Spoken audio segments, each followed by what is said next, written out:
I'm back. Sleepy me's back. Hello, souls. I see you're sleepy hello as well.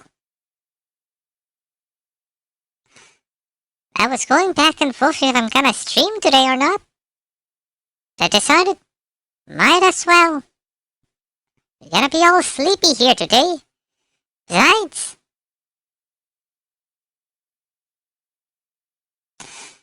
and I've been up. How long have I been up?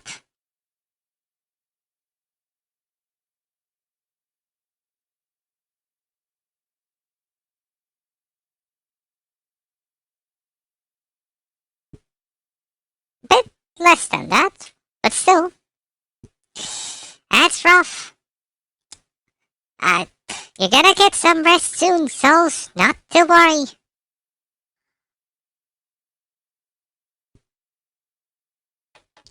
But first, we have a rare opportunity looking at my recap. I'm only going to show the creator side, because that's what truly matters here. If you're interested in the viewer part, well, let that be a mystery. And let me quickly check if this team has their own yet. Also, we'll be mentioning this. Remember the Stillwater game that I played? It apparently got remastered. Okay, we got a Game Awards thing. Oh, HoloCare is free. Have to remember that. Me just open that to a different window. I always wanted to try that out, but I keep forgetting.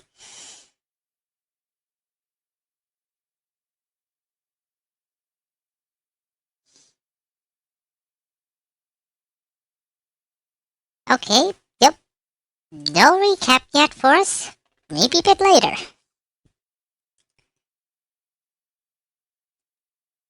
Oh, boy. All changes at 7 a.m. Well, sorry, 8 a.m. Why must it be so early? Still, let us begin with the recap, Twitch recap, and then we'll move on to the actual game. Because, well, I know I'm a tiny streamer, and that I have about one viewer. Thank you, souls. And occasionally Foxy appearing out of nowhere, and Hikaru with the chicken. It's U-Tree. It's basically U-Tree that my fame is built upon. So, we got the creator thing on. 444 hours watched. And the thing that someone has watched that many hours of my content, it does warm my heart. Then again, a year is a long thing, but I am glad. I've had 104 streams, which is almost every 3 days. I'm proud that I've managed to keep such schedule up, even if it's been dwindling due to, well, trade issues. I've used 5 categories, and only 5, and 22 clips have been made of my streams. Most of them have been me, some of them have been souls. At least souls. This is a thing, souls, if you didn't know. When I'm making a highlight, I can actually see which point you've made a clip on. I can see when you clip things, and I'm glad to see you're doing it. Somebody has to clip these things.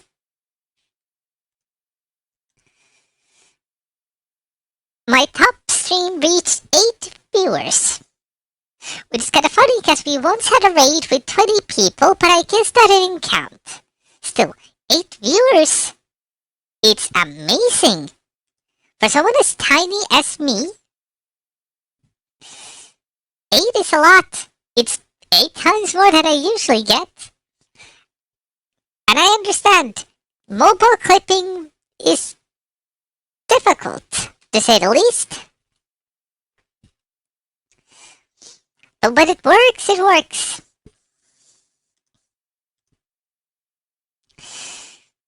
5,000 chat messages sent, which sounds incredibly high number. I wonder if bots count that, because if so, that makes perfect sense. My top 5 categories were Outer Wilds, which is not surprising because it's an amazing game. Control, which is quite the long game. Pocket Mirror. The Letter, I'm actually surprised that the Letter is this high, especially for the fact that apparently it's not very streamed game. And Oxenfree 2, which is because I played it at the launch. My top 3 tags that I was found was the casual playthrough, let's play, and a VTuber. Let's keep it up. And I can't believe that the latest clip that was made of the Letter got this spotlight with 9 views. Clipped by me, of course, but still, it was the most incredible moment. But it happened right at the end of the year.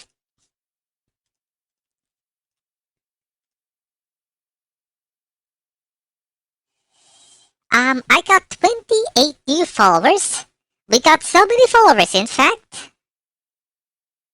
Is that, I'm applicable on that part for affiliate. We got enough followers. Now all we need is enough average viewers. And for me to actually be able to stream enough. But that's going to go all the way to the next year. Still, I'm glad every one of you that has followed. We have sent 47 raids. Most of them to Gosen and Cat. 2 raids received. I can't remember who the raiders were, but I do thank you for them. And we got 14 shoutouts. Most of them, if not all, are from Gosen. My loudest fans. So, look at that. Who's that over there? And then we got Hikaru right behind. Then we got Foxy. The trio's all here. And then we got, let's not forget, Dr. Diamond with his, sound alerts and spilled milk. So, thank you for being here. I'm glad that I got regulars. With regulars being 3/5 of Cat's viewers, but still.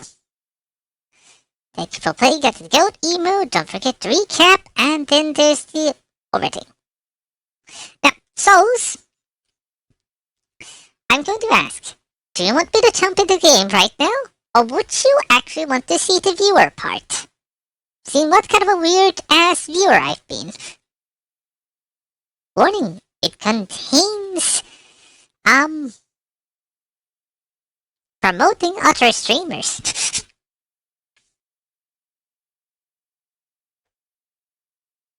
Alright, let's see the viewer part. So, I have watched 603 hours, a bit more than what people have watched my streams. And I've watched 259 days. But this is believable because, well, every second day basically I come and check if anyone's streaming. I might stick around for a few minutes or so and then carry on. The hours watch is not as impressive as it should be, but it's most just Cat. And the rest of the time I'm just lurking. Then, get off and you couldn't get enough of these categories. Just chatting? Funny. If anyone has watched Cat streams, you can see a bit of a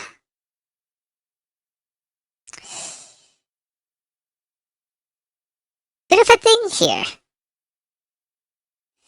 I think the problem here is that the most watched stream is Cat Stream, and she just happens to play these categories the most. Also the just chatting part.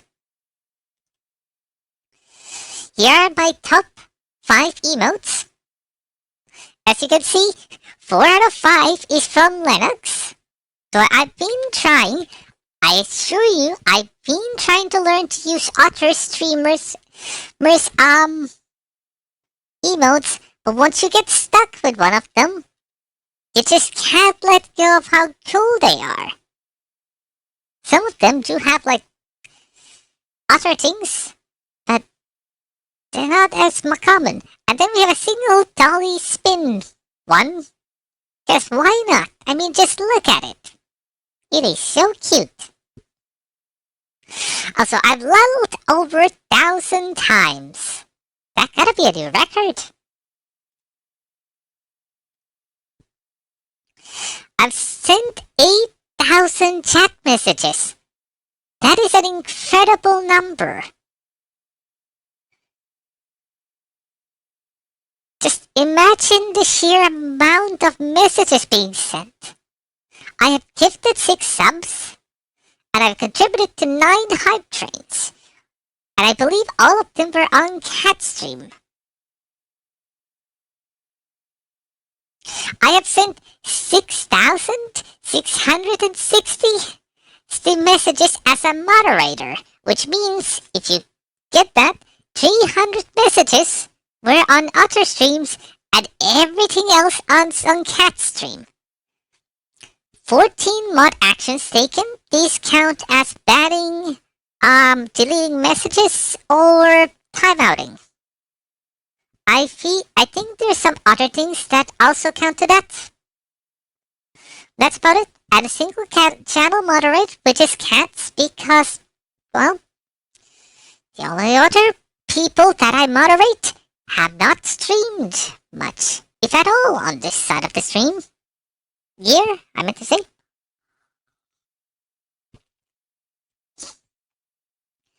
Bonus achievements: top Twitcher, category champion, and majestic moderator. No clue what it means. I'm fairly sure I can read from this. Got a chat badge, and kept coming for these communities. We got Gamercat with almost 400 hours watched, 6,000 chats sent, 171,000 channel points earned, and 20,000 used. Top emotes were exactly what you saw. And the other ones that I watched are Gosen with 37 hours, Linux with 26 hours, Cowgirl with 19 hours. I really should have watched her streams more, but she also had a hiatus. And, you know, life's busy. And Catamaran, that I found by accident and stuck around her mute streams. 15 hours. And all of them have about 200 or so messages sent, which is nothing compared to the chat from the cats one, but they're also the ones I've only occasionally visited. After all, I'm the type of person that once I find a place that I enjoy, I'm gonna stick to them to the end of time. Thank you for playing, and here's the recap. And the community is just this Twitch one. Nobody cares about that one. So, we're gonna do this again when Steam releases their own thing, because I'm curious to see what kind of games I've been playing. You're gonna see my dark secrets. Oh, you're gonna see all games I've played.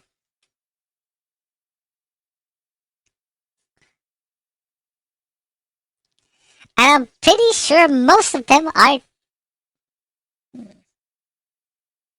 I wonder if I've played any idle games. I feel like there's a cookie clicker there somewhere. Still, that's for the recap. Thank you for joining on this one. And now, on to the game. We're still on Becca's chapter. It just doesn't end. I've tried, but it just keeps going.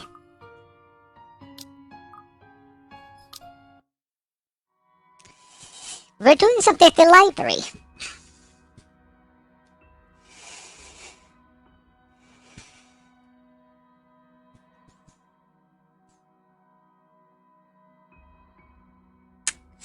Yes, souls. Also, I know what you're referring to, but every time I hear that, I'm instead thinking Nyan Cat. Or Nyan Cat as it's supposed to be pronounced, but everyone pronounces it wrong for some reason. The endless Nyans. Anyway, can't waste time mulling over what records keepers of the old could have done to make this a breeze for me. I can still work with this. The faint fur of the microfiche machine keeps me company as I go over each slide, each image, hoping for something that goes beyond what the local lore knows. Souls, it has never left. It always lives in our hearts. Or generates jokes. Or is reborn in some kind of utter Nyan noises. Meow. There are snippets, little mentions of the family that once settled the house here and there. The usual singing of praises for the couple who helped brought up what was once a tiny settlement into a buzzing town. Nothing substantial, nothing I didn't know before. It continues on like this for a good while. Until I come by the years after their deaths. People of Ansel might have loved Lord William and Lady Elizabeth, pronouncing that right, Elizabeth Ermengarde, mourned their passing and held them in high esteem in the years after. But it was their daughter that was remembered fondly by the townspeople. If her parents built this town, Lady Charlotte was the one who made it prosper. Remarkable, considering it was a period of recovery from a bout of plague that killed half of the town's population, including her parents. For its history, dig deeper into Ermengarde's mansion's past. What's surprising, though? Apparently, her time also marked more than superficial changes to the place. She moved things, changed laws, altered old customs and traditions.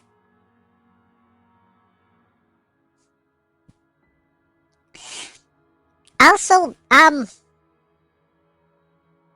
was it common for newspaper back then to be that, sexualized? This looks less like a child. I just read the title. I just read the fucking title. It is an actual slave trade going on. There's an actual slave being sold. This is not a trial. This is an auction. Oh my god. Also, don't stare at her.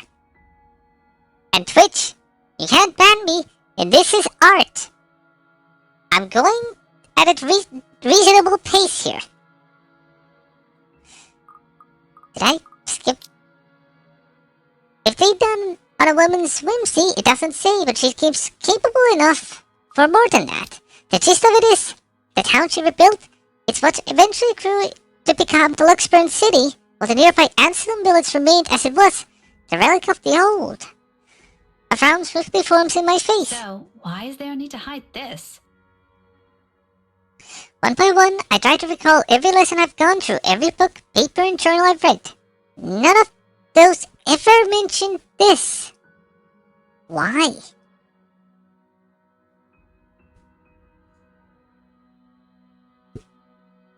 It's always a lord and lady of the house. Their endearing child, always an afterthought in those anecdotes. The one that always took her... the one who always took her life at the end. Never someone who restored the town from the brink of collapse or brought new ideas to it. Is it because she's a woman? Or is it because their parents took the pride? That pisses me off. Granted, not everything is sunshine and rainbows. Not all aspects of her can be considered admirable. But this is history. Some parts are bound to naturally delve into unpleasant territory whether I like it or not. Witch hunts, for example, became common near the end of her life, which would have been completely unremarkable and might have gone to become a mere footnote in history if it didn't involve Lady Charlotte and the very slave she saved. It caused quite the stir, enough to leave almost weeks worth of clippings. The girl was eventually burned, condemned by an entire town. At the word of Lady Charlotte alone. But this doesn't really have to do anything with the curse, does it? Unless a woman is following us and the slave are the same person. A tale of revenge? How cliché. However, with the lack of accurate photographs, it's impossible to tell. Maybe if I squint, the illustration would start resembling her? But in my field, it doesn't work that way. It shouldn't work that way. I'll be a laughingstock of the community. This isn't going anywhere. Mentally exhausted, I take a careful step away from the screen, pressing a palm up to my tired eyes.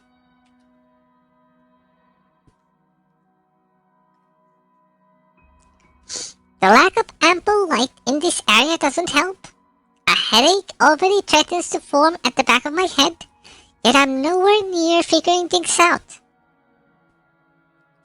This is simply too much to take in all at I once. should have asked for someone's help. Now, I'm at a dead end. I start gathering everything around me and placing them back into respective envelopes for storage.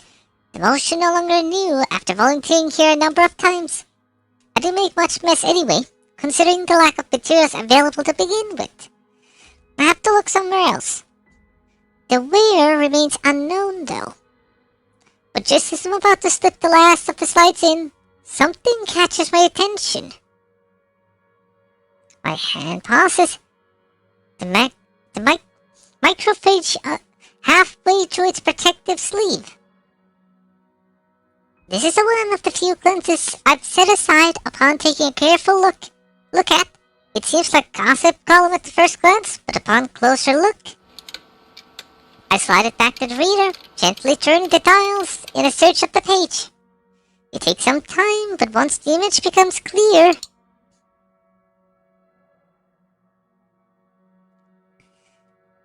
Ermengarde Air announces betrothal. They must have had this drawing commissioned for this announcement. I don't doubt it. The details are far more intricate. The likeness likely closer to how they might have appeared at the time. They're both recognizable this way. Close to the paintings I've seen in the mansion. Remember? The stained glass one? However, it's the man standing behind her, Edward Godfrey, according to the article that caught my attention previously.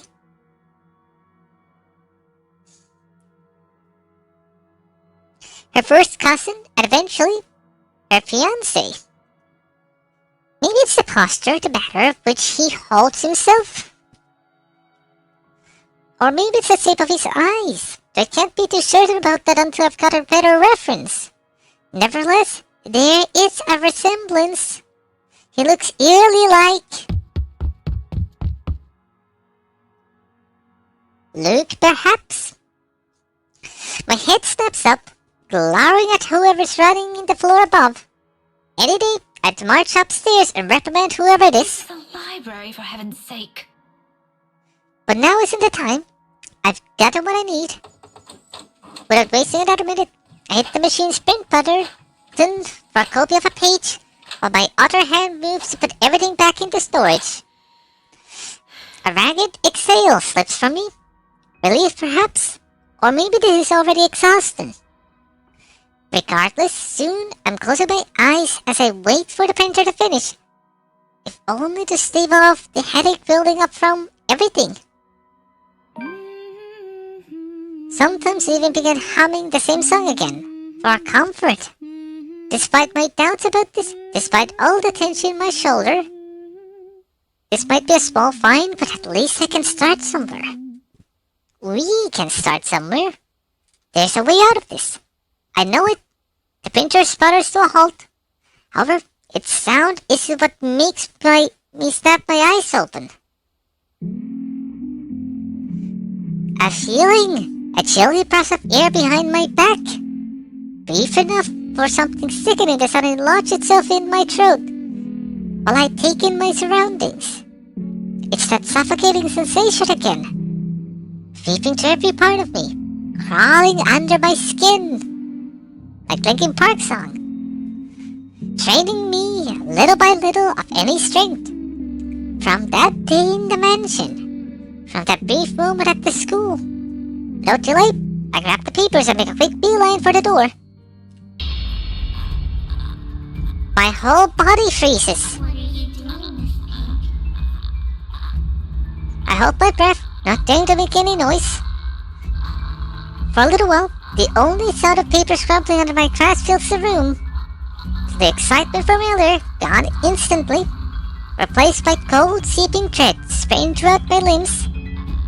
But more than the fear is the anger. It pains me to hear using my own students' voice against me. And more than once I believed it was really her. She has no right. Why don't you play with me? Although she hasn't made a move, if there isn't a wall behind me, I'll probably take a step back. Anything to put a distance between us, no matter how small, as long as I'm out of her reach. But I steel myself, because if I do fall back, turn away from her, I'll be left with no way out. I am not dying here. We'll see about that. You think you scare me? Miss Pink, don't be so rude. I'm waiting. I'm not afraid of you, you spook. That stutter isn't proving anything. This is one Scotswoman. You aren't getting into an early grave without a fight. There's the accent. Come at me. I expect that she'll lunge, prove to me what a monster she is. Instead, she gives me a smile, twisted and gnarled, as if its time has crawled to a stop at the sight of it. A split decision, second decision. And before I know it, my body shifts to a safe point. Eyes closing in anticipation, hand grabbing whatever's solid enough for the nearby table and hurling at her. I don't bother looking if whatever I threw hit its mark. I run as fast as my legs can carry me, despite my heart threatening to burst out of my chest. When this breaking soft bookshelves, with the whole place almost full of people. Is there a safe place I can escape to? Fuck. Head for the door. If there's one, it's stay out of this room, out of this place, as far away from anyone can get from her. I can think of first what I can do after I'm outside, when there are other people I can ask for help, when she's not chasing me after like this. There's no hesitation in my steps as I race to the restricted section door, head downstairs and barrel straight to the library exit. Towards safety, in a desperate bid for my life, library rules be damned. I can no longer hear her behind me, but I'm not taking any chances. A breath almost escapes me as I near the door. A little more. But out of nowhere, a library cart careens from the blind corner and slams to my sides. My back hits the floor with a hard thud, the impact completely knocking the breath out of me. The copper tang of blood gradually spreads over my tongue as I fight to get my bearings back. I force myself to move, even with the excruciating pain coursing through my limbs. The exit's almost there, if only I can. But there's no moment's respite. Next thing I know, there's a heavy weight on top of me, and the cold desert slide around my neck, tied like a vice, pressing, closing in, leaving me gasping for air.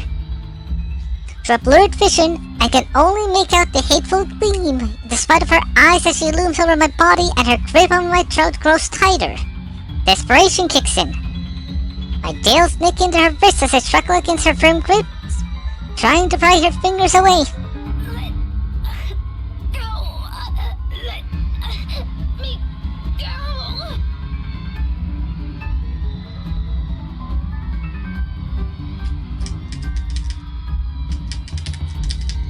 What? I don't understand what it wanted me to do. I'm going to redo that. I did not understand at all what it wanted me to do. I feel like my inputs did nothing.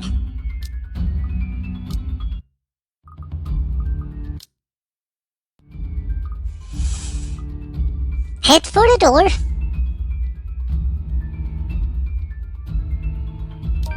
Like last time. Keep the slider within the green part by moving the mouse in the arrow's direction. I was using keyboard. I read it wrong. Well, at least we got an achievement out of that. I don't think twice. My limbs started moving on their own before what I did could fully register in my brain and my lungs could recover. Behind me, she lets out a sharp cry, sharp, loud, and thunders against the empty walls of the library. With the fear her wail scream compares nothing to relief washing over me when I finally make it out. Get out of the library before it's too late. My knees buckle as soon as my feet hits the pavement. Its surface cold and hard against my skin. I've only been there for a few hours. I have one or two probably. I don't know anymore. It feels like eternity all the same. My breathing hasn't slowed down yet. I don't expect it to after going through that. I probably look out most undignified creature on a Sunday morning after right now. Out of breath, disheveled, slumped over with a bloodied lip and all. But at present, I can't simply bring myself to care, even when a few passersby start giving me the strange looks. Stare at me all you want, I don't give a single shite. I'm alive. I'm safe. This isn't the end yet, but I'm safe. Beside my bag is something that could get us out of this mess. Nothing definite yet. I don't want to get my hopes up, but it's still something. With the help of Professor Andrew Clark, Rebecca was able to gain access to the Luxembourg Library restricted section. In there she discovered numerous accounts of urban guards, all hidden from the public. Her research was interrupted, however, when that happened. She wouldn't be the first one to know one who put her fate on it. Whatever this will lead us to is victory in its own. Now, all that's left is to find the authors. The rest of us trapped in this bloody nightmare. Right on cue, as if the answer to my previous thought, my mobile phone lets out a beep. I pick it up, simply hoping it'll be one of them. Only it's a voicemail that greets me. From Ashton. It's a bang of disappointment, of course, but it brings some reassurance that nothing happened to at least one of them. Hey, Becca, call me back when you're free. We need to talk. ASAP. He answered right there. The message less than a minute ago. Short and gives nothing away. I let it ease my worries regardless and do as he asks. Because this too is another time for us. One less thing to worry about.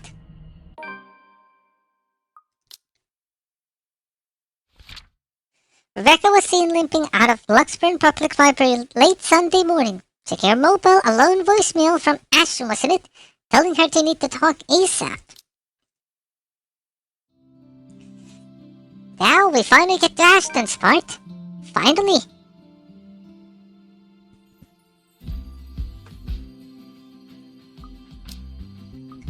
And we get to learn about Ashton. Ashton Ash Frey. Semper. Is that 20 or 26? Capricorn, 29 years old. Height 5'5". Occupation, Detective Inspector. Nationality, American Japanese. Religion, Christian. Ew, woo. Christian, non-practicing. Education, bachelor's degree in forensic science. Likes taiyaki ice cream. Shirley, Ophelia. Old-timey action movies and thrillers. Kart racing, jazz and swing. Sherlock Holmes. And justice. Of course you would like Sherlock Holmes.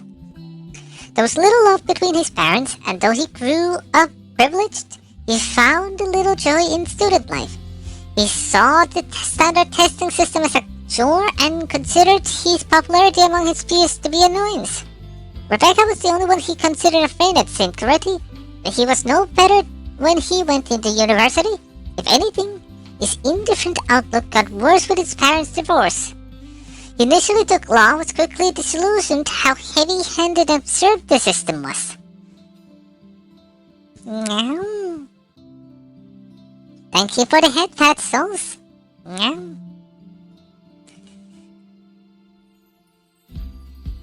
Forensic science, on the other hand, became fascinating to him. He served a brief time as a police officer before he applied to join the Luxburn Criminal Investigation Department. Early on, he was too eager to deal with the justice, but his numerous years in service became quite the learning experience for him. Now, as a detective inspector, he's been assigned to his biggest case yet.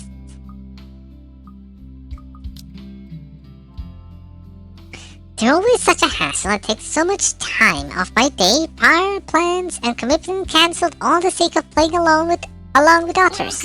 Welcome everyone. Is this the housewarming party? Or the very beginning? It should be the very beginning. I hated them even as a child. Make yourselves at home. But Mom often insisted she'd slick my hair back, put me in one of those stuffy dinner jackets, and if there's any children around, urge me to make friends. Never mind how utterly loud and tedious it was all the sake of keeping up appearances. To some extent, lies have already surrounded me, long before I've chosen what I wanted to do with my life. Luckily, there was always easy ways to tune out everything, and much to my mom's frustration, I always managed to sneak my CD player along. I kept to myself, and my music, had my own little world, until I learned to observe. It's a simple matter of awareness, really. And for someone with keen eyes, a skewed necktie or a simple flick of a wrist alone could tell volumes about a person. I still don't like parties, especially the big and fancy as the rice housewarming. Okay, so this is the housewarming one. However, when there's the actual reason to go to them, I figure they're not too bad. Be careful with Shirley, alright? Besides, like it or not, it's all part of the job. I'm here on a mission. One that has the name Luke Wright plastered all over it. You'd think the man would want to remain conspicuous after his name was linked to several high-profile crimes across Luxburn. Granted, most of it gone cold over the years, having stagnated without any lead or evidence, but that still doesn't make him any less suspect.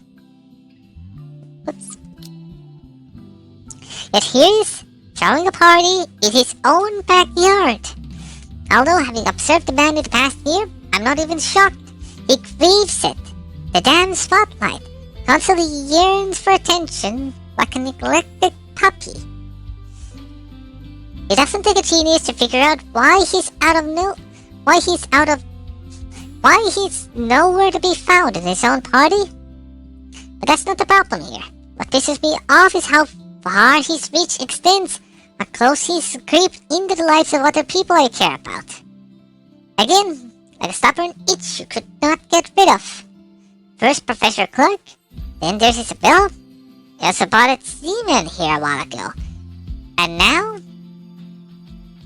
there's also Rebecca. Can't you at least act with a bit more shame?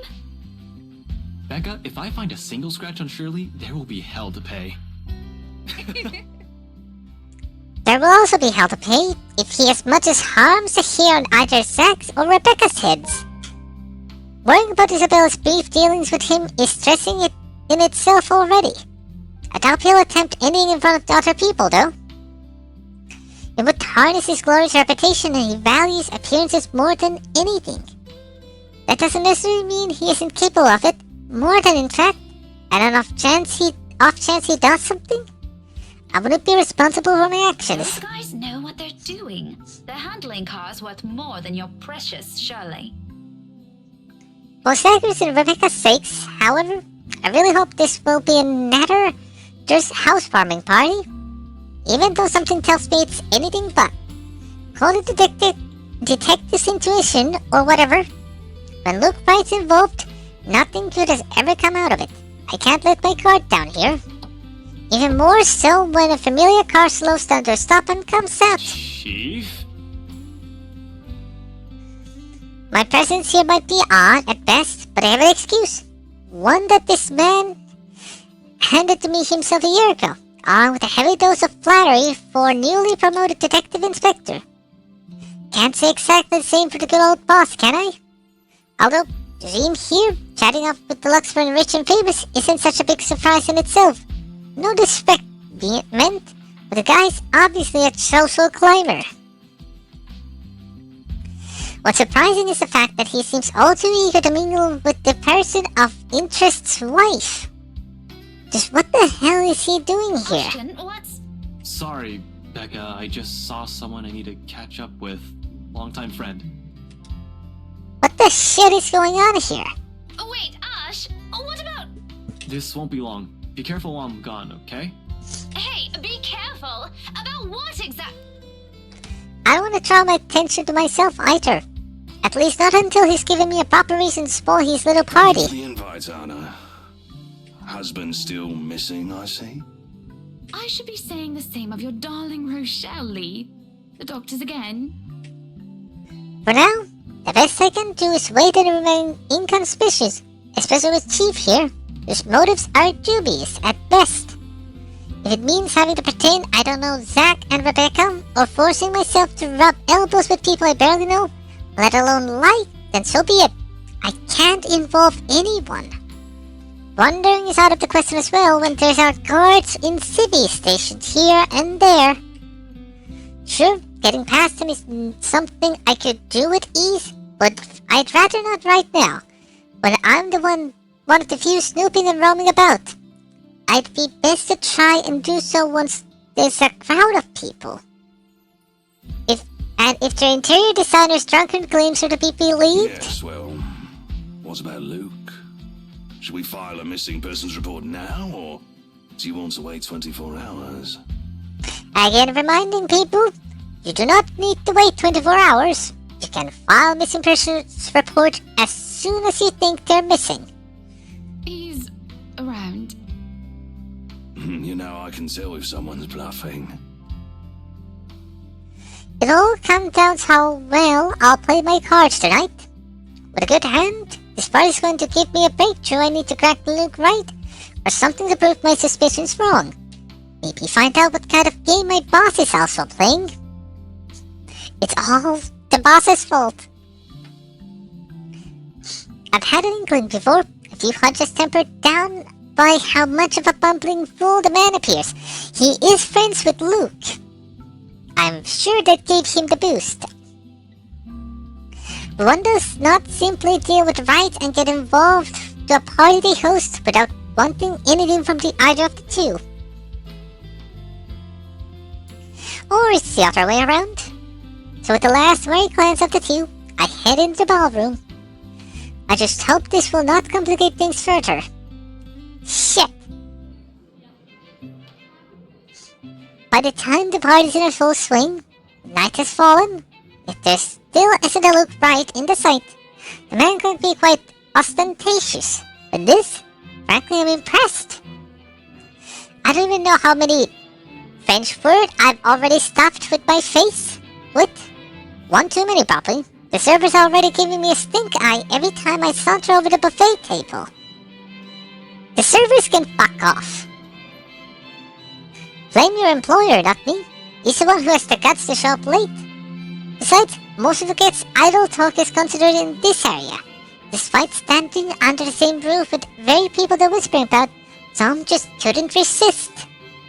I might as well keep an ear out for any useful info. Is Suarez still fixing that tech problem? Huh? Tech problem. It's been 3 years. Sooner or later, the Blighter will put 2 and 2 together. He might have already. If the red tape I'm being slammed with the past few months suggests anything, That, or someone's been pulling the strings. I wouldn't be shocked. This case would have not gone this long if Scumbag didn't have a mule of some kind in the force. Shush you, we all know Suarez just wants an out. I knew he was bad news the day the merger with Evans Incorporated happened. Feh, glad I did not have to deal with that. Suarez, that was the name of the, Kylie's family, yeah? But keep it down, someone might hear. The wife especially. The kind of letters have always been an advantage, but sometimes I wish I could be smashed drunk while doing this. Having sharp ears also means you have to get to hear the most unsavory things. Who cheated on who this week? One person voted for bashing someone's skull against the wall, or a father's excuse for burning his own daughter alive. That sort of stuff. And they all deserve to die. After a few years, it gets tiring. You get desensitized to it. But humans could also be downright awful. Sometimes there isn't simply enough brain bleach in the world. Sadly, the wine is a no-go tonight, and mostly for show. I'm up for another drive later. For one, and I definitely want to be sober in case anything comes up. And something always comes up in an assignment like this. A detective inspector dying of cardiac arrest, for example. Because I can feel the moment my heart grinds to a halt the second I shift my eyes to a corner of the ballroom. Anna Wright. Someone will say I'm acting a touch bit paranoid, and maybe I am. This is a party, and she's the hostess. It goes to say she'd take time to mingle with her guests. But Hannah Wright Nee Evans isn't without her fair share of accolades. At least to the public, she doesn't seem like it. Unlike her husband, she's the one with the business sense, not to mention the impressive track records needed to manage a company. Or effectively hide whatever irregularity there might be. She's clean, as far as my agents and I have found, but it doesn't rule out the possible involvement with whatever her husband's up to. Even with Seaman's personal opinion of the woman, there's a certain gut feeling she couldn't shake off. Hell, Luke Fight came out clean in previous reports until I bothered to take a deeper look into it. What I found may not be sufficient to bring out anyone to trial yet, but it's enough to nurture suspicion. This may be a bit of an overreaction, but no one lasts long in my line of work for by being careless. It would catch his eye a lot better if you wore nicer clothes, don't you think? Didn't realize the housewarming was going to be this fancy. I would have gone with a nice dress if I knew.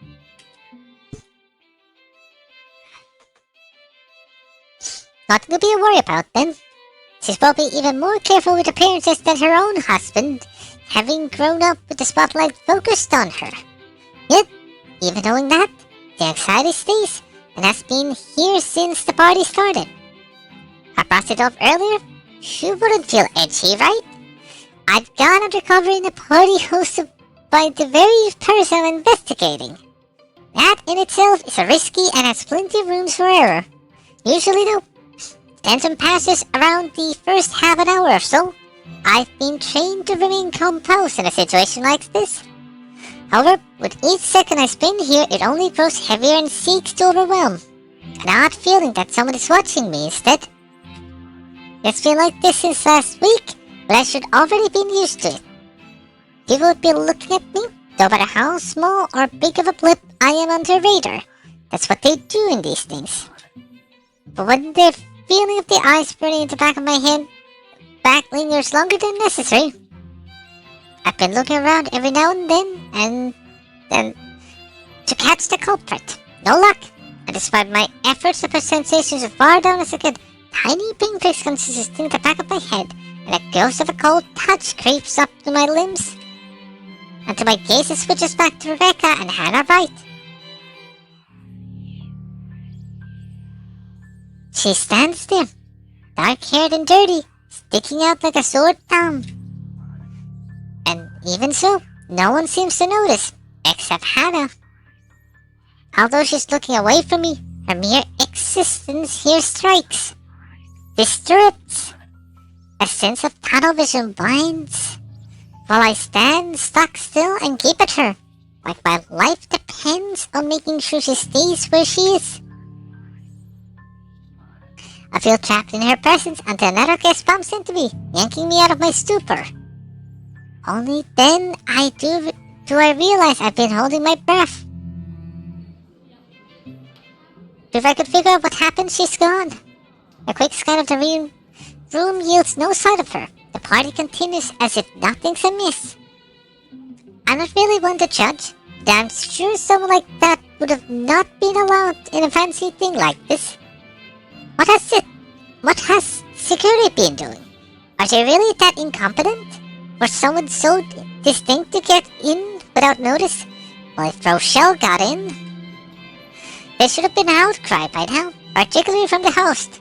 She's been standing almost arm length away from the woman, and yet she simply continues to talk with her Rebecca. Oh, the professor! And your little Becky! My parents couldn't make it since they're in Scotland right now. And Mom says hi, by the way. Is there something in the food, then? That I'm starting to see things? It couldn't have been the wine, though. I'm every bit of sober as when I first stepped off my car. The French thing? But why would anyone want to do that? Why would Luke Wright want to do that? He's fishy, but I couldn't see why he'd ever think this would be a good idea to lace the food he'd serve in the party with someone like Chief Lee on the guest list to boot. He's been linked to narcotics trade, yup. However, that kind of tactics is below him. That much I can tell. Unless there's a mass murder waiting to happen here tonight, which I highly doubt. So, What the fuck was that? language. But there's no time to look deeper into this even if I want to. Enough when a telling silence comes to a room and draws everybody's attention to the main doors of the ballroom. About damn time. Good evening, ladies and gents. Enjoying the party? I hope I'm not too late in welcoming you all to the right mansion. I've been tailing this guy for a while now. Before that, I heard stories from previous officers who tackled this case, none which are pleasant. Mind, I'm not counting the incident with Professor Clark, yet pleasant is glossing over the gravity of it. While Wright is good at covering whatever shady stuff he's doing, is shown to be the really rotten guy.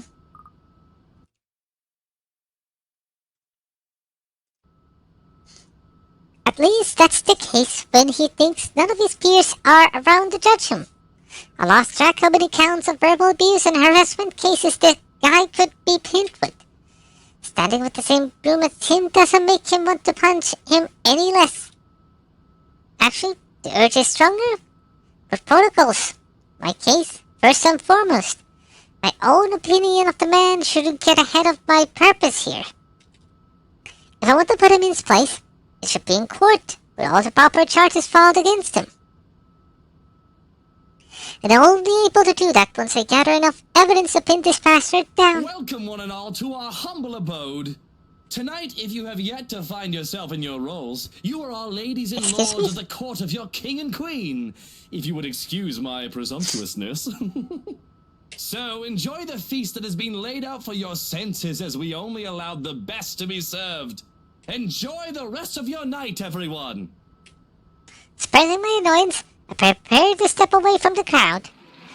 Amidst the cheers and claps, now's a good time as any to move. Try to find that something the McCall Bowen talked about. In the first place, I have no plans to actually shake hands with the slime ball himself. A fake smile is plastered on my face, while I pretend to listen to one of the other guests gossiping about him, all while slowly inching out of the ballroom. Unfortunately, before I could get any further, Are you feeling ill, Rochelle? Perhaps you need to sit down and... rich people only have two ways to resolve this mess. Either they quietly deal it behind the doors, or they create an even greater problem out of it and just blows up in everybody's faces one way or another. Fun. No! Shut it, you monster! I ain't talking to you! I'm talking to this scumbag over here! You bloody bastard standing there with your smarmy smile! Not even a few seconds in, and this is already proving itself to be a big public spectacle. Why spend money on television to buy daytime soap operas? You could just go into one of these parties and see the action unfold in real life. You get free food, too. Really, if I were an actual guest, I'd just take this as some sordid form of amusement. Watch your tongue. You're on thin ice, Rochelle. Where's your husband? Who even invited you? But I'm not the guest who's here for a good time. I need to focus on him, even through this whole story tale. So I wait, I listen, I observe. Interesting, isn't it though? That's the chief inspector's wife. I would just skip that over. It apparently wasn't important. The morning starts off quiet. I can't speak. Even the whole Salem Mill residence seems unusually still. The open hallway, one step out, is devoid of tenants. No sound coming from the other units either.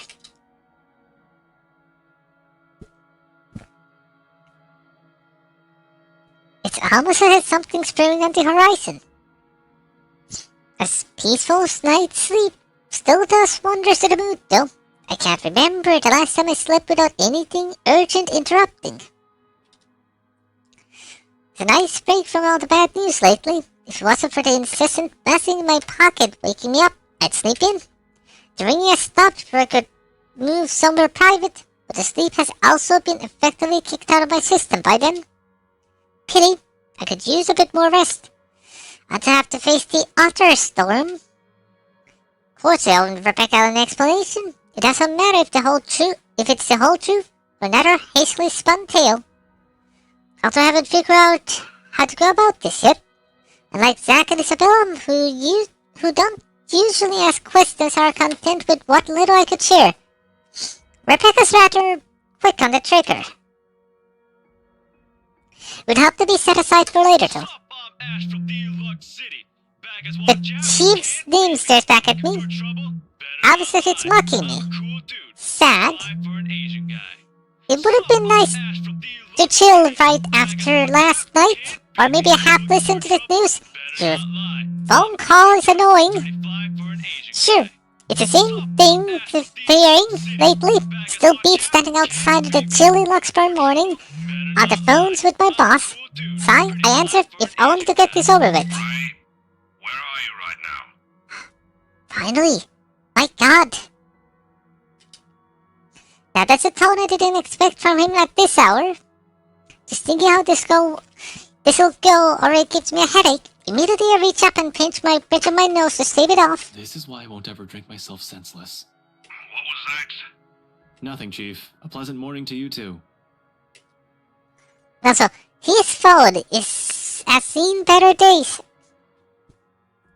He's probably calling to rag on me or complain about his wife, which is really none of my business unless it affects my case. It seems like the usual rich man cheats on wife deal. Although I would have followed up on it if it were somebody else's wife. But figuring it's Chief's, hey, I trust him to come clean if the miss is related to right shady dealings. This is why I left before I even hauled the woman out last night. Even when they hauled, I'm not even going to go around investigating cheating husbands and wives, when it's probably just that. The chief appears to have a different idea in mind, though. There's nothing pleasant in the morning. Anyway, where are you? I told you millions of times before to keep your lines open. He did, and not only him. Zach, Rebecca, Isabella, all of them have said the same thing numerous times in the past. But I was undercover last night. A phone call is the last thing I want to happen when there are other things I need to focus on at the time. Besides, we have radios and work-issued phones. Why isn't he using those channels if this is urgent? Just woke up, sir. As awesome as it is to hear your voice this morning, it really is early. If you could give me a few minutes just to wake myself up, that'd be swell. No need for that. This won't take long. Is something wrong? Am I needed at the precinct ASAP? Oh no, everything's good over there. Just... Look,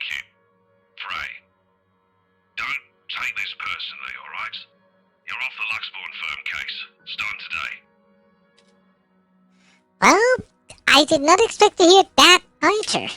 This must be some kind of cosmic joke. Allow some awkward seconds to pass. She must be pulling another one of his awful pranks. Out of his bad mood or a severe hangover maybe? Everyone knows that when he's given a chance, he exercises no control with his drinking. If it wasn't for his wife causing a stir, he'd probably be trashed in a party, and he'd probably be trashed an hour in a party. He likely drank more than they shoo her out of the ballroom. Drank more after they threw. Help! I can't read. Besides, his sense of humor has never been good. It's just infuriating most of the time. But when he doesn't follow it up, if I sound a tiny bit frustrated speaking to my own superior, I'm not the one to blame. Wait, no. What? Are you kidding, Chief? Is this one of your practical jokes again? The temps won't say anything about it, but It's not that. They're orders from the higher-ups.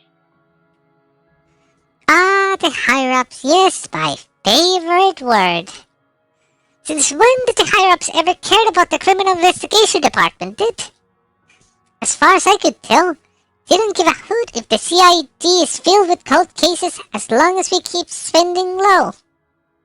When I need to read those old case files, though, they're locked away in the archives. You're gonna have to check with the higher-ups. I need to access these records, see if the higher-ups would allow it.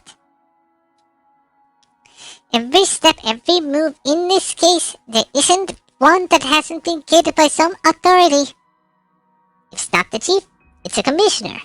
Or so they always tell me. It makes me wonder if they even bothered assigning it to anyone. Not a single one of them have done anything to help move the case. And they wonder why it has taken so long to get even a hint of progress to show. you can't just drop this on me. You can't just take me off like that. Yes, I can. And I'm sorry, Ashton. You're a good detective. One of the best I've seen in years, but 3 years, Chief. 3 years. 3 years since that anonymous tech leak blew up. Since Luke Fight's name was openly linked to several nasty dealings within Luxburn's corporate world, some of them involving tax. 3 years. I was the only one who made it this far. Made much progress that the officers with more experience weren't able to do, but they handled this case. Just within a year, and barely any help from the damn brass at that. Of course I'll be pissed. Do you know what would have happened if I didn't work my ass off on this thing? If I didn't dedicate a whole year of my time on it? It would have gone cold, like every fucking case Luke Wright has been linked to. I saved this from getting thrown into the archives, sir. I'm getting close. If you could just... I'm fully aware of what you've done, Frey. But the Commissioner hasn't been happy with your progress. Still too slow by their standards. Too slow? Well, what about those reports I filed? I've documented every freaking thing for them. I've given you every important lead I can gather. Isn't that enough? They need results, not a bunch of research papers. Not one baseless assumption after another. Concrete proof, Frey. I'm really sorry. They've already made a decision. They're going to pass this on to someone who's been in the force longer. Someone who has more experience. Someone who has more experience? They meant nothing by it, but you're still too young to work on a case this big. Chief, I've already done more than what those old farts ever did behind their desks. All of it, within just a year of being assigned to this. Watch your language, Frey. Those are your superiors, I'm not some damn rookie fresh out of training. I'm as qualified as they are. Futile, I know this. But never say with my ears shut. But from the very minute I stepped into the precinct, a lot of them had underestimated me. From their stares alone to the assignments I get. With them, I'm just a kid. Too young, too green, too inexperienced. And once they pulled that card on me, every argument I have gets thrown out of the window. No matter how logical it is, how much I've accomplished, what record says, or amount of work I put into every investigation they've thrown my way. We're all aware of your skills, kid. You wouldn't have that badge and rank if you weren't good enough. However, this case is just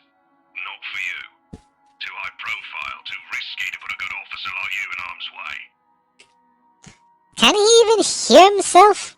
That reason is honor itself. No one joins this line of work without knowing the danger of it. Don't I get a second chance? You said it yourself. I'm a good detective. It'll just be a matter of time before we can close this. It doesn't matter what I think, Frey. You're off the case, and that's final. I expect all related files and documents on my desk by Monday morning. And don't even try to go touch anything. I know how hard-headed and determined you are. Chief, please. A few more weeks. I'll have the proper evidence left on your desk by then. I swear it won't take longer than that. Fred, it's too late, boy. I've already informed the other officers. You aren't to be allowed access until you've been given a new assignment. Help just keep out of the precinct, Frey. Take the weekend off. Seriously, Chief, is this about last night? Let me check. We are on 29th.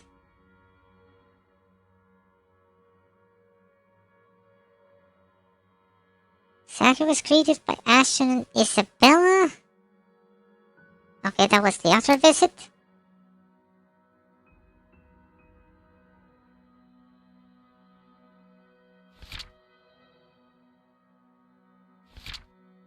Yep, this was the party thing. If this is about me being at that party, I have a good reason for... You were at the party. You didn't notice! It makes me pause. His right tone, the sudden careful note in his voice.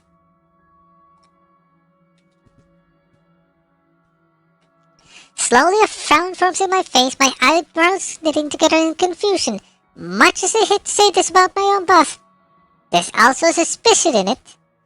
Hard not to think that of it the way he acted around Hannah Wright last night. Is he worried? Why should he be? Everyone's who's been invited. I didn't doubt for a second why he received an invite, even if his presence was questionable. There's something wrong, and I've intentionally walked into it. All I have is sneaking suspicion. When one looks from a different angle, put everything together. Why the hell would I have been taken off the case for the same reason he was there in the first place? Fuck! Yes, Chief, I was. For a good reason. A friend invited me to go with her. What were you doing there? I know we don't have a strict rule against attending functions, but that was... He coughs and it almost sounds like he's just choking on his own excuses? Lies? I don't accuse him of anything yet. His tendency... He's someone I've respected since I've joined the LPD. Even with the bizarre sense of humor and tendency to procrastinate. He's obviously competent enough to get the job done. He wouldn't be the chief inspector of Luxembourg Police if he wasn't. He wouldn't last years in service without some track record backing him. Unless that, too, is a fluke.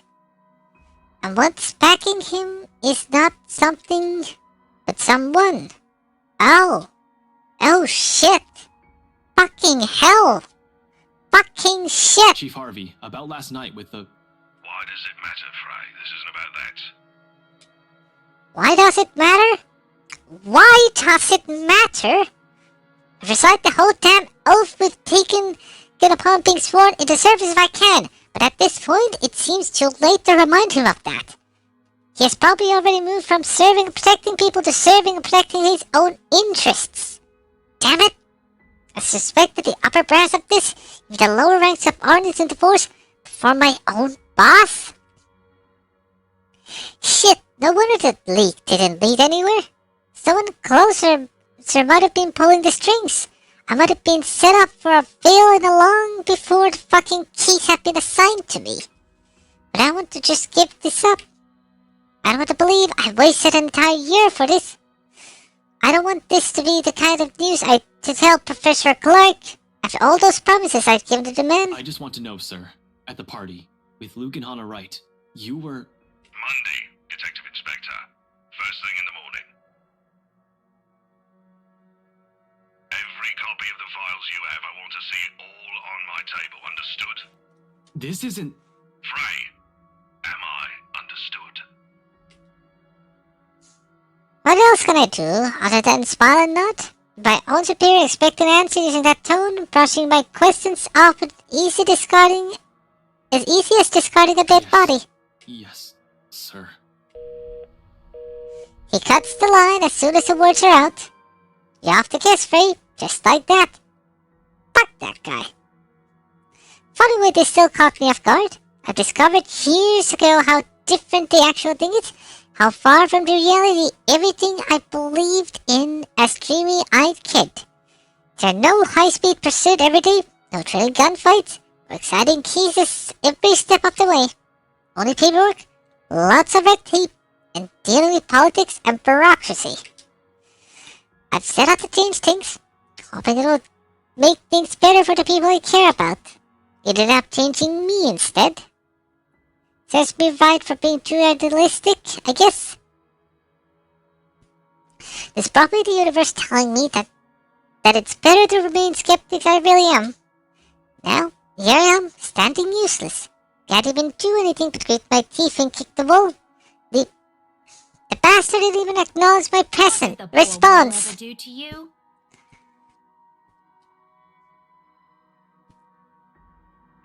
It figures Rebecca would be the one to find me in this embarrassing state. Honestly, I don't like it when she sees me like this, which seems to happen a lot regardless of what I want. Rebecca, now's not a good time. The concern I expect from her when I turn isn't there, however. Said she looks, well, the storm I left brewing last night, it's right there on her face, ready to be unleashed. When is it ever a good time for you? You're always so busy with everything now. Now I find you here, sneaking out without even bothering with a proper goodbye. Not even a word. Really, I'm starting to think you're just keeping me around for my couch and my cooking. Becca, it's not what you're thinking. I wasn't planning on sneaking out. I was going to say goodbye. I just had to take this call. Although I'm not gonna lie, couch is great. 10 out of 10. Would sleep again. Stop it with the jokes, Ashton. I'm not in the mood. Her bitterness is not lost on me, but at this point of our friendship, in our lives, how does she still expect me to answer that? What am I supposed to tell her now? Are you still mad about last night? She merely raises an eyebrow at me, which, to be honest, is all the response I need. Tear like this makes me believe those things D-Man says. The part where Rebecca scares him. Sometimes. I've certainly seen this more than once already. But the familiarity of it doesn't really take away from the downhill turn this conversation is starting to take. Only awkward cough serves as a way to stall. Okay, of course you're still mad. But whatever happened last night, I really am sorry. I'll apologize as many times as you want. If you want, I'd even kneel or something. Ashton, an apology is nice and all, but that's not what I wanted to hear from you today. Alright, fine, okay. Where do you want to start? Oh, I don't know. I've honestly lost track of it by your third trip to the buffet table. I wasn't... The drive up there took a bit. Can you blame me if I wanted to grab some appetizers? Oh, come on, Ash! For the whole evening? For the whole party? Please don't tell me that's all you did, because I've never known you as someone who pigs out. You even took great lengths to avoid me. Should I also mention how you ignored Zach? Indeed. Sometimes I get the feeling you don't want to be seen with us in public. Some friendship, huh? You know it's not like that. It's never going to be like that, Becca. I was... Maybe you even just used me to get into the party. Oof. You said yes to being my +1, but you were rather excited to just peel yourself off, weren't you? Honestly, I'm feeling a bit used. I couldn't even look her in the eye. It wasn't that I lied to her. I honestly wanted to be there, to keep Zach safe, to keep Rebecca safe, just in case. Client or family friend, it was still a party hosted by a person of interest, by a man accused of years ago of murdering a person's wife to get what he wanted. But then the chief showed up, had a riot happened, and Luke Wright just couldn't be bothered to die peacefully somewhere. All of a sudden, not my original reasons mattered. If I was found out, right then and there, hell, if Zach and Rebecca's connection with me was found out, who knows what might have happened. Rebecca doesn't understand that. Doesn't understand what I can or can't say to keep them from harm. It's all in her eyes. The tight line of her lips, her furrowed brows, the hurt. I'll ask this again. Just what were you up to during the party? What were you doing that you couldn't even take 2 seconds to make time for your friends? This day is just off to a wonderful start. First my case, now Becca.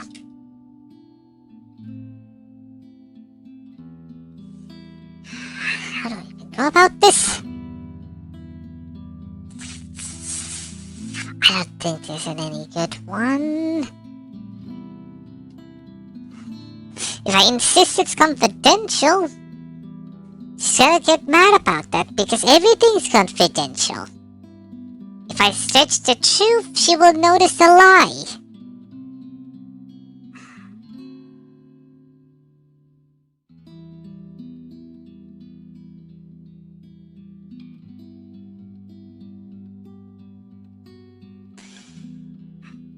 Honestly, I'd rather stretch the truth, because there would still be some truth in it. And Rebecca's a smart girl. She can figure out when someone lies.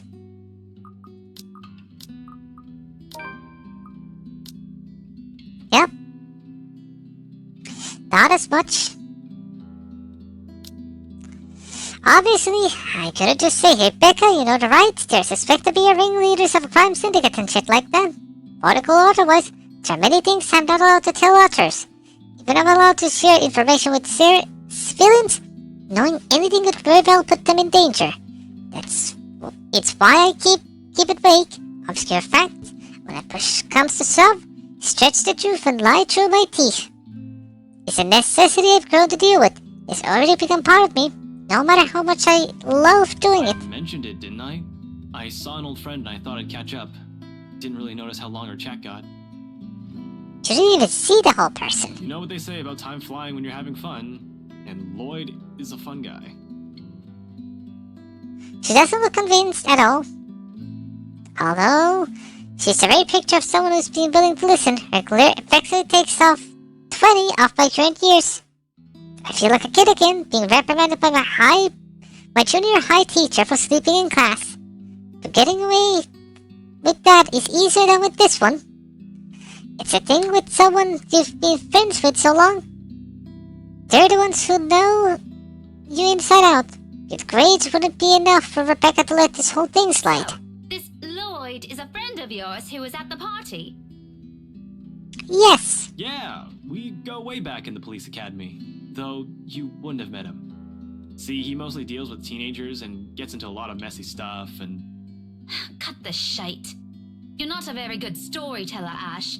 Don't try to make up a character just so that you can lie to me. Why did I ever think this is a good idea? Although I'm not making those people up, only twisting the facts. For someone who's already angry beyond reason, everything will sound like an excuse. Indeed. I'm not making stuff up. I did have a college mate named Lloyd. I think you would have liked him. You're both Scottish.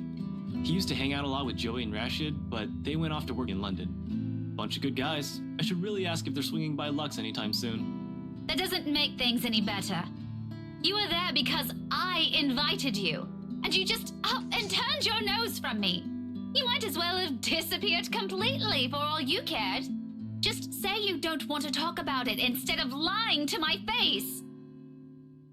I do feel guilty. Still, we've already been down this road. This is something I've done so repeatedly in the past. Something she's heard from me more times than all of my fingers could count. Something I'll just have to get over with at the moment. Sorry, you know that, Becca. I really am. I wouldn't do this shit if I didn't have a good reason to. And you know that I don't like you lying to me. If you can't tell the truth, just don't say anything and shut your gob. I swear, Ashton Frey, you are just so dense. I'm so angry. I can't even bear to look at you right now because I swear I'll knock you right off your block. I mean, what good reason could you have to act like an antisocial asshole? The only time you did talk to me was to rail on me about Luke. What was that all about? Were you somehow expecting me to just accept everything as it is? You really shouldn't go near that man, Becca. Why? Because you don't trust him? I wonder if you actually trust anyone. Aside from the three of us, Zach, Isabella, and myself, do you even have any other friends? If you're perfectly fine with that, then go ahead. No one is stopping you. But don't expect me to share the same views. Ouch. Also, it's interesting that we are very good friends with Isabella and Zach, but our relationship with Rebecca is suffering. I can have a life of my own. Friends that I don't necessarily share with you. I'm an adult, Ashton, and I can make my own bloody decisions. I sure as hell can choose the people I want to let into my life. Of course she'll have to do as she pleases. I never mentioned she couldn't. Us growing up together doesn't always mean it has to be just the two of us. It's a dumb idea to believe in when nothing ever remains constant. Things will inevitably change through the years. She makes friends with the people outside of her circle. I'm just free to form relationships with other people. But why, of all people, did it have to be him? Why does it have to be Luke Wright? That guy's nothing but trouble. How can she defend a guy like that? He's already calling him Luke, for Pete's sake. I trust Zach, I trust Isabella, and I trust you, Rebecca. So why can't you trust me on this? You need to stay away from that man. Because he's... I really wish I could tell you. What was that Isabella mentioned before? A liar is a brother of a thief. People who look at me now will probably say I'm a hairbreadth away from being a criminal. The man said something like that once, a few years into our friendship. I laughed it off back then, but now, they're probably right. Little by little, I've become the very kind of person I hate. How ironic. The silence afterwards brings an even heavier air between us. Something that Rebecca, thankfully, doesn't allow to linger more than necessary. I suppose you have to go now, huh? Situation already awkward as it. Track it out will only make it more, what? Difficult? Messed up? As if it isn't already. Back to your case again? I don't really have to. I have no case. As far as the job is concerned, I have the weekend off until I have to report to Chief on Monday. Although I don't want to just throw a towel on this. Orders are orders. This isn't like the movies. I don't get to say fuck off, throw my gun and badge at him, become some vigilante, save the day, and get my job back. I'd rather get my ass thrown in a jail than do any of that. But it's also not in my nature to sit still and do nothing. It'll drive me crazy if I just idle about.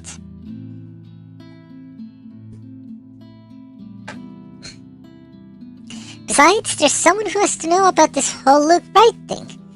Yeah, I need to go talk to Professor Clark. And there's something else I need to look into. The other matters he mentioned last night specifically. The same stuff Zach and yourselves have been trying to tell me. Things even the news have been blasting out the general populace lately. Evening, afternoon, morning, all deaths with the same modus, blamed on a single serial killer. Or is it still the case? Dead in the early hours of the morning today. The fire was contained in the room and no other tenants were harmed, according to Luxton police. But prospect strolls as far as the murders are concerned. In the first place, I'm not even the one heading to the investigation yet. Look at me treating it as if another high-profile case on my shoulder. How sad is that? Although all three of my friends have mentioned seeing something strange, I don't want to go into that line of thinking. For now. Not yet. Not until I've exhausted every logical argument I could throw at it. To be honest though, I don't know how to take all of this anymore. But I've already given Isabella my word. It'd bother me more if I didn't follow up on the promise I made to her. And after Becca's claims last night, there won't be enough sarcasm in the world if what my friends have been telling me is true. I can already hear Isabella's laughter, in fact. Figures. What else can it be? It's not another case. It's something else. That issue Isabella mentioned yesterday morning. I'm sure you remember. You were there. Well, at least you're not neglecting all your friends. And there goes the jealous part. Becca, I promised her I'll... She doesn't wait for me to read this. With a roll of her eyes, she turns around and shuts the door in my face. I have no idea what I've said this time, but probably deserve that. we'll have to fix this some other time. By then, her temper's sure to have cooled off significantly. So, Master Freight received a phone call from the Chief Luxburn Police the first thing in the morning, informing that he has been taken off Luxburn from case. And although his approaches fell on deaf ears, this sudden turn of events proved a hunch. Rebecca confronted Ashton about what happened at the party the night before. Unable to tell her any details, the latter chose to stretch the truth. It led to another argument and ended with Rebecca slamming the door close on him. Hopefully. For now, I can't laze around. Gotta attend to the things that matter more. Professor Clark first, deliver the bad news, then that issue with BRC and Isabella. Maybe I also drop by Zach's. Check on him, hear what he has to say. He has also read that damn letter. He's also been saying odd things about the bunch of photographs. I might as well while I'm here playing a paranormal detective, or was it supernatural? I can't remember. Whatever, it wouldn't hurt if I tried to get to the bottom of this. If nothing comes out of this, good. If we can shut up about the stupid curses, we can finally get back on track with our lives. On the more important stuff. If there is something... You two done? There's a moment of confusion when I don't see her familiar ponytail about, only to find her standing behind the door of her apartment seconds later. Isabel holds it open, though only slightly, as if to hide from anyone who might happen to pass by. This early on a lazy weekend, I doubt anyone would. From the gap and what little light is behind her, I could make out the appearance of someone who has clearly gotten off the bed. Hair is in complete disarray, eyes still heavy with sleep, small pout in her sleep. She even hasn't gotten out of her pajamas. I look out way long before my sense of decorum kicks in.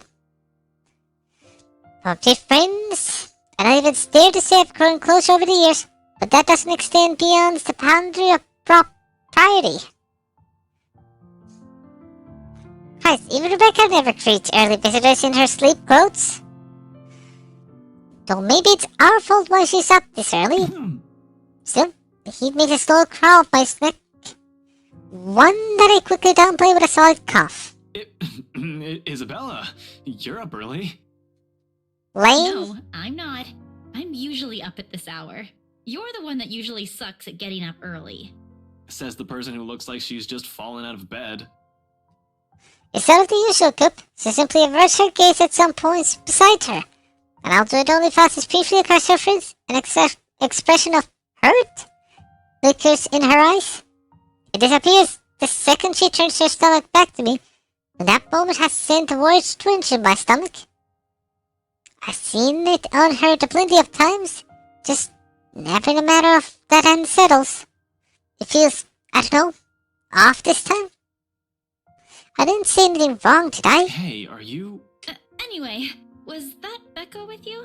You both sound like Mama and Papa when they fight. You're awfully loud. If we get another memo from the landlady, I'm asking the guard to ban you from ever entering this place. Me? Becca's the one almost shouting. Yeah, well, she lives here. You don't.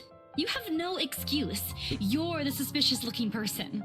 Thanks. Glad at least one person appreciates how I pretty up this place. Don't flatter yourself. This place would be so much better without having to see your face every few days. She follows it up with another pout. With her ruffled appearance, particularly how puffy her eyes are, I noticed just now, takes away from the intimidating effect she's trying to show. Really, right now, she just looks more like an angry puppy. I might have laughed had it not given me another nagging sense that something is definitely wrong with her. But Has she been crying earlier? That is worrying. She rarely does that. The only time it happened, the only time I've ever seen her genuinely tear up over something, I think it was after Devlin Court, the night at the bridge. I want to ask. She seems determined to keep it to herself, Belle, though. did something? About yesterday, Ash. The things we talked about. Do you think we can take a look at it today? We? I never said you're coming with me. Don't worry, I didn't forget about it. You'll be the first to know if I find anything. No, I want to go with you. I'll be ready in a few. This won't take long. Isabella, you really don't have to. I can handle it on my own. You'll just... I won't get in the way, I promise.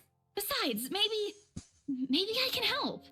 You know, if there are files you want to check. I don't like what she's implying. It's true LPD is having a hard time with this, but taking Isabella with me, it's out of the question. Under normal circumstances. You're the one who's going to get in trouble if you do that. You said it yourself. You need information, and I can help you get that. And it's not like it matters anymore. I just don't want to stand around doing nothing today. There it is again. The slight shift in her eyes, the mild crease forming between her eyebrows, the mild slump in her shoulders while she crosses her arms tightly around herself. Like she's shielding herself from whatever painful thing there is out there. I have plenty of reasons why I shouldn't let her tag along. First and foremost, she's a civilian. Second, I have no concrete plans of action yet. I'm going into this blind. No matter how I look at it, it's simply better for her to wait so she won't be dragged into what might be another one of my failures. Her assumptions might be dead end for all we know. But seeing that expression on her, hearing her speak those words out loud, and a desperate attempt, almost pleading tone, I can't bring myself to say no. Forgiven is right there. I see myself in her. A person who doesn't want to stay idle, who doesn't want to think of problems haunting him. Alright, 5 minutes. What? You're timing me? Well, I can't wait forever. I'm a very busy guy. 4 minutes and 45 seconds, Isabella. I hate you so much. I'm taking back what I said last week. You haven't changed at all. 4 minutes and 30 seconds, 29, 28. I'd hurry if I were you. Ugh, you're awful! I hope you never get a girlfriend. She slams the door right after, although my chuckles, the mirth, and the lightness in it linger. Sure, doesn't always come easy somehow, even if the echoes fades and only the ghost of a smile remains. It's not like I'm looking for anyone else. I want to tell her. It's not because I can't.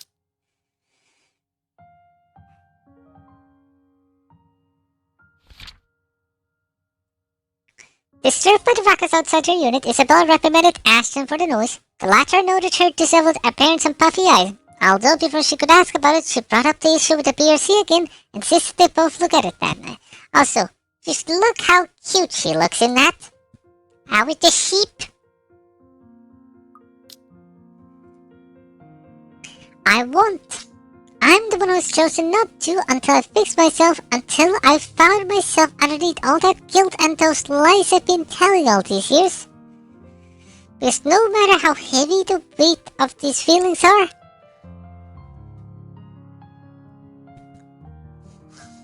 I'm not the worthy them of her. Until then, little words and gestures are the only things I can offer. Minor stuff such as digging deeper into this thing with the BRC in order to ease her worries. Not even sure if this will give us anything. Unlike with the firm case, which I already have the proper leads on, just going by her word on this. Speaking of Luxburn firm case, I still have to inform the professor. The apprehension's there for sure. I made a lot of promises to the man. I would have preferred to tell him in person, not over the phone. But it's better for him to hear from me rather than from a stranger. Rayleigh's offer steady support while I wait for him to answer. I'd like to think I can do this without losing my nerve. And keep the parcel rate tight and still once the call connects. Ashton, Not running today, Professor? It's usually at the park late Saturday mornings, as long as it isn't raining cats and dogs. Keeps him young and healthy, he says. He's certainly fit for a man of his age with a sedentary job. oh no, not today. It's definitely at this usual place, though. The cheers and laughter, likely from children and families, filter to the receiver.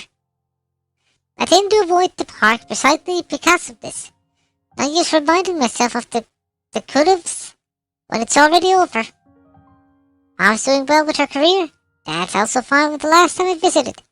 Although neither are remarried, they're both content with their lives as it is. I'm probably the only one still caught up with it, hence my aversion. But all in all, it's still a pleasant sight to see. If you're the kind who takes joy in sights like Professor Clark does. Just thought I'd enjoy the nice weather before it takes a turn for the norm again. To what do I owe the pleasure? The guy certainly seems happy right now in any case. I almost don't want to break the news to him. But it's better to get this off quick as long as he doesn't shoot the messenger. He's not the type. Although long-held resentment can change a person. Even someone as mild-mannered as the I was hoping professor. to talk to you about the case. I suppose I'm just a downer today. As soon as I say the words, he pauses and the lightness of the words is gone in an instant. Every time we talked about this in the past, he does this. He's probably trying to gauge the situation based on the tone of my voice. But it's a good thing I'm delivering the news to the phone. Who knows what he'll see in my face and my mannerism. The art of keen observation, I learned it from the man. He probably already has an idea what this might be about, from my manner of speaking alone. You aren't in trouble, are you? For a second I hesitate and get the dirt beneath my shoes.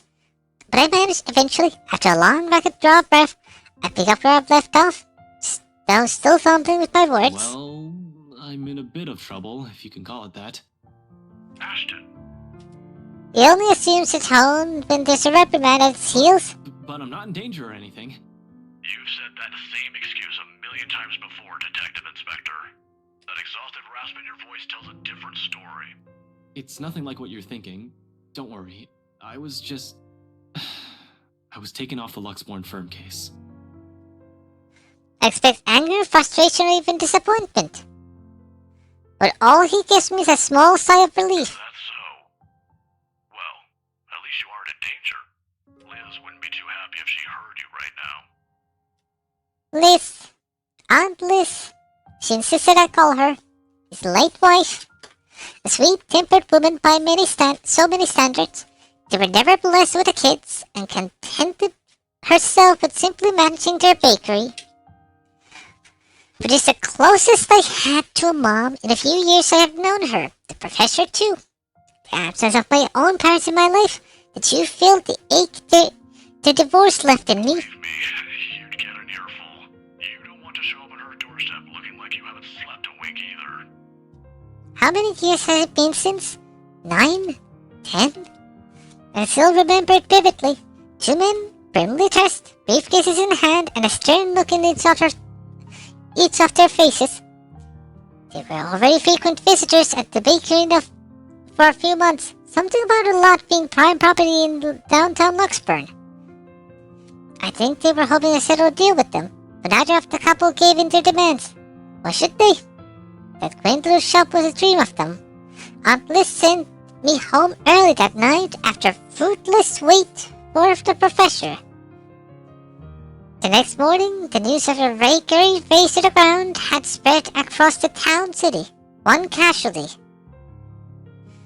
A few weeks later, the property was sold to Wright Enterprise. A fucking hotel now stands in its place.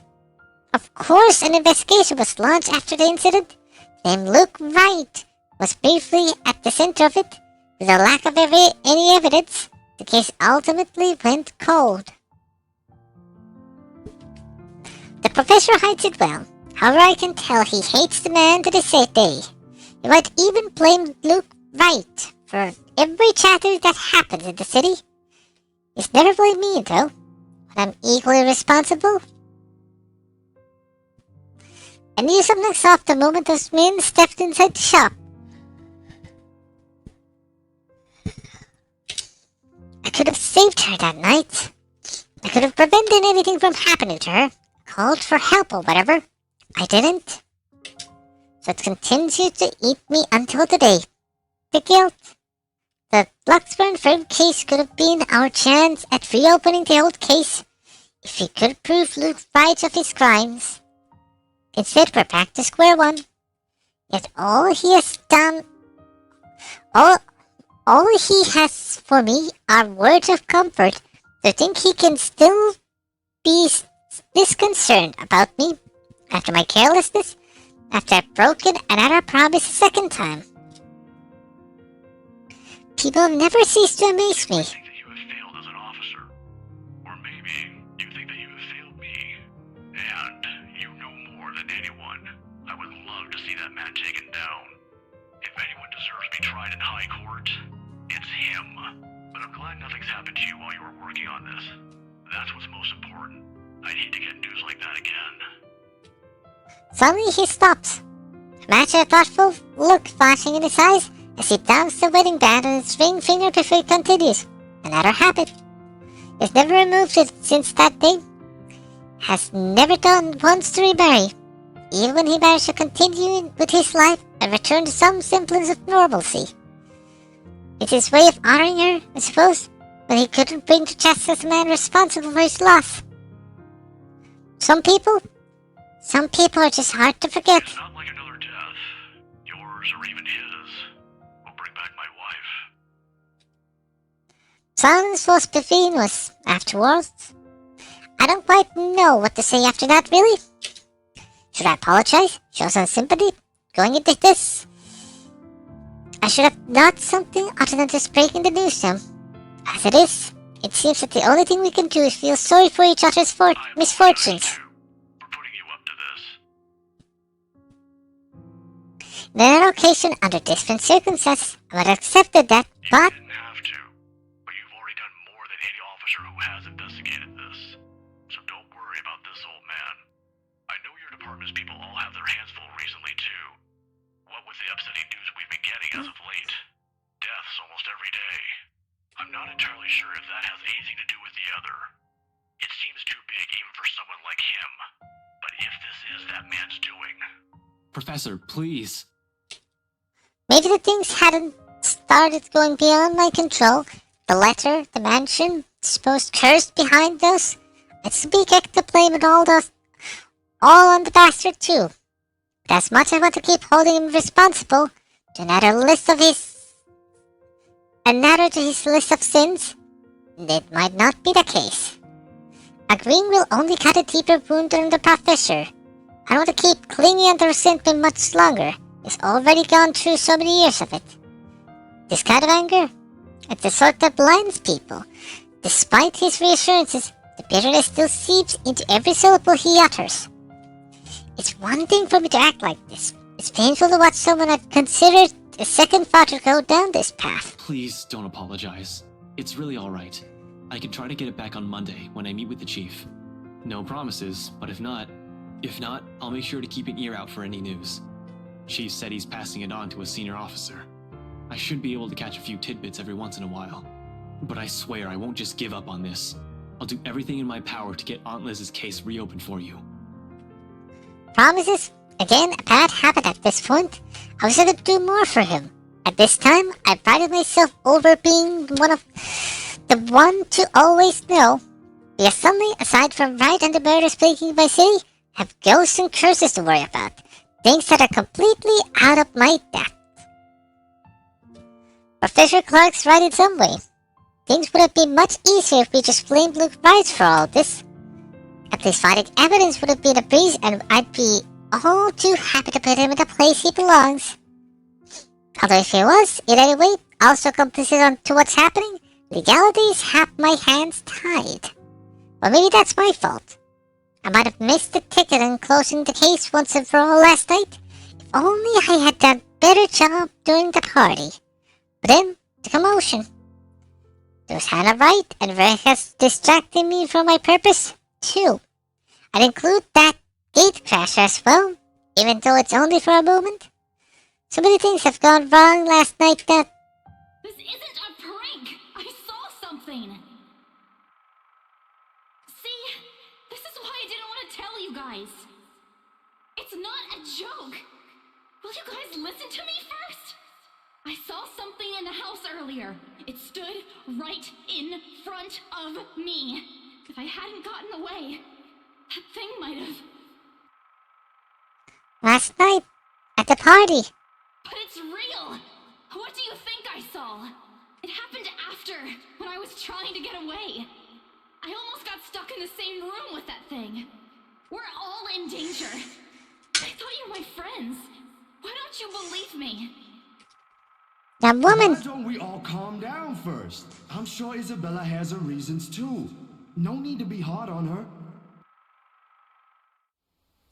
Shit. Hey, the timer reset. That was what Isabella had been warning us about.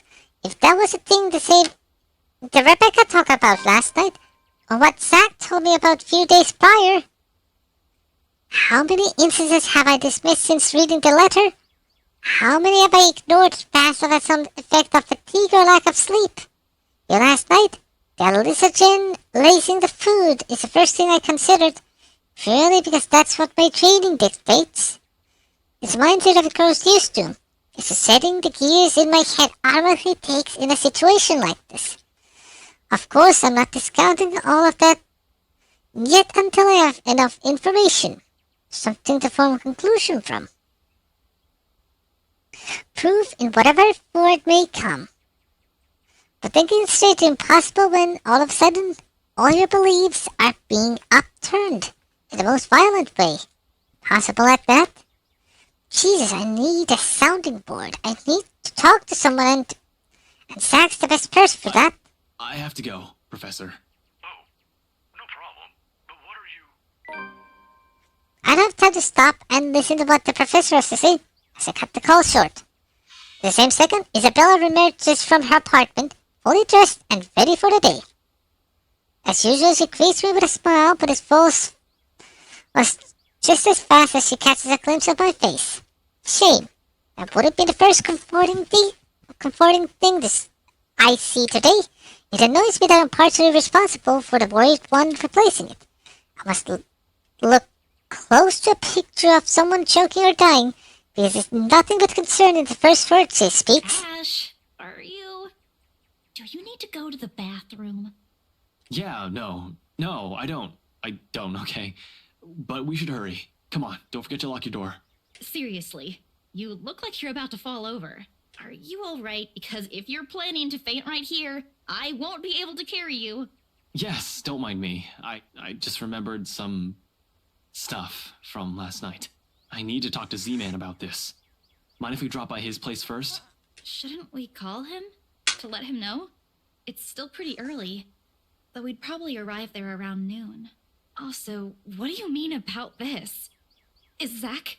He was also there when I opened the letter, right? He read it too. I'm sure he's fine, but it wouldn't hurt to check on him. To make sure. See if he'll say the same things you told me yesterday. It has also been seeing things. If it's also the same woman I saw last night. I'm not saying there's really a curse yet, but we have to look at this from every possible angle. And don't worry, he won't mind. He's probably just watching TV right now. Let's go. Okay, but speak up if you're not feeling well. You really look like you're choking on something. You didn't have to do this for me in the first place. You know it's not as simple as that. We head down to my car in record time, without a single second wasted to hit the road and drive to Zach's place. If any one of us, other than Isabella, who knows about anything that's going on, who can help them, the sort the muddled mess my mind is, it's got to be him. You listen to her.